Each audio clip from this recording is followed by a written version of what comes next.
कधी-कधी आपल्याकडे सगळं असतं. घर, नोकरी, नातं. पण तरीही मनात रिकामे पण असतं.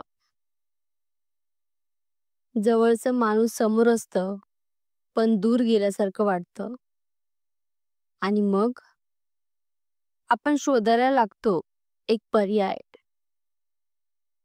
कोणीतरी जो आपलं ऐकेल, समजून घेईल किंवा फक्त असावा आपल्यासोबत. आणि मग हा मोबाईल तोच आपल्या नात्याचा शांत साथीदार बनतो. पण खरंच का? मोबाईल म्हणजे पर्याय की पळवाट? ही गोष्ट आहे स्वातीची. ती 25 वर्षांची होती. ऑफिसमध्ये काम करणारी, हसरी आणि मनमिळाऊ मुलगी होती. रोहित सोबत लग्न होऊन 3 वर्ष झाली होती. पहिल्या वर्षात सगळं छान होतं. फिरणं, बोलणं, हसणं, प्रत्येक गोष्ट एकत्र. पण काळ जसा जसा गेला, नात्यात शांतता येऊ लागली. रोहितचा सारा वेळ ऑफिसच्या कामात जात होता. संध्याकाळी थकून घरी येऊन तो फक्त मोबाईलमध्ये किंवा लॅपटॉपमध्ये बघायचा. स्वाती मात्र मनात विचार करत असायची. कधीतरी माझ्याकडे बघून विचारेल का, की आजचा दिवस कसा गेला तुझा? किंवा माझं काही ऐकेल का? ती हसून दाखवायची, पण आतून कोसळत होती. रोज ती स्वतःशीच बोलायची, कारण कोणी दुसरं ऐकत नव्हतं ना, म्हणून. एका संध्याकाळी स्वाती ऑफिसमधून थकलेली परत आली. घरात पूर्ण शांतता.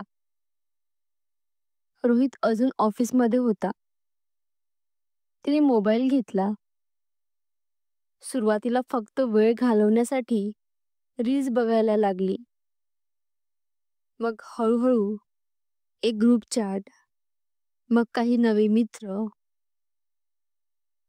कोणीतरी तिच्या पोस्टवर नाईस स्माईल असं कमेंट केलं. त्याच क्षणी तिला वाटलं, अरे वा, कोणीतरी तर बघतंय मला. मग हळूहळू ती त्या मोबाईलच्या जगात हरवली. रात्री उशिरापर्यंत चॅटिंग, हसणं, छोट्या छोट्या गोष्टी शेअर करणं. पण आतून तिला माहित होतं, हे खरं नाही. ही एक तब्बल तात्पुरती शांतता आहे. रोहितला जाणवलं, स्वाती आता काहीतरी लपवत आहे. ती पूर्वीसारखी बोलत नाही. डोळ्यात काहीतरी वेगळं आहे. एके रात्री तो म्हणाला, रोहित म्हणतो, स्वाती, इतका वेळ मोबाईलमध्ये काय बघतेस? स्वाती मात्र शांत होती. थोड्या वेळाने फक्त एवढंच म्हणाली. स्वाती म्हणते, जिथे तू नाहीस तिथे मला स्वतःला सापडतं. रोहित काही क्षण थक्क झाला. त्याच्या डोळ्यात अपराधी पण आलं. त्याला जाणवलं, तोच तिच्याशी दुरावा निर्माण करत होता, नकळत. मग दुसऱ्या दिवशी सकाळी रोहितने ऑफिसला जाणं रद्द केलं. त्याने 2 कप चहा बनवला आणि म्हणाला, रोहित म्हणतो, चल आज थोडं बोलूया. फोन बाजूला ठेवूया. सुरुवातीला दोघं शांत होते. नंतर हळूहळू बोलणं सुरू झालं. स्वाती रडत रडत म्हणाली, स्वाती म्हणते, "मी काही वाईट करत नव्हते रोहित. फक्त कोणीतरी ऐकावं इतकंच हवं होतं. तू होता, पण माझ्याशी बोलायला वेळ नव्हता." मग रोहितने तिचा हात धरला. रोहित म्हणतो, "माफ कर मला. मी नात्यात असूनही तुला एकटी सोडलं." त्या दिवशी त्यांनी ठरवलं, फोनमधला पर्याय नाही, तर एकमेकांना वेळ देणं हाच खरा उपाय आहे. ते दोघं दररोज थोडा वेळ बोलू लागले. चहा पिताना एकमेकांचे दिवस शेअर करू लागले. मोबाईल अजून होता, पण आता तो त्याच्या नात्यात अडथळा नव्हता.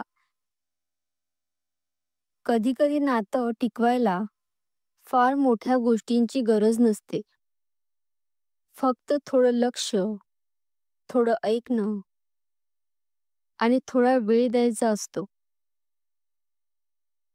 नातं तुटत नाही, ते शांततेत हरवतं. आणि जेव्हा आपण शांततेला संवादात बदलतो, तेव्हाच नातं पुन्हा जिवंत होतं. मोबाईल हा वेळ घालवण्याचं साधन आहे, पण तो कधीच नात्याचा पर्याय होऊ शकत नाही. कारण स्क्रीनवर दिसणारा स्माईल खरा नसतो. खरा हसरा चेहरा तोच, जो आपल्यासोबत जगतो, रडतो आणि समजून घेतो. म्हणून ज्याचं महत्त्व आहे, त्याच्यासोबत वेळ घाला. कारण उद्या कदाचित तो पर्याय शोधायला लागेल आणि मग उशीर झालेला असेल. धन्यवाद.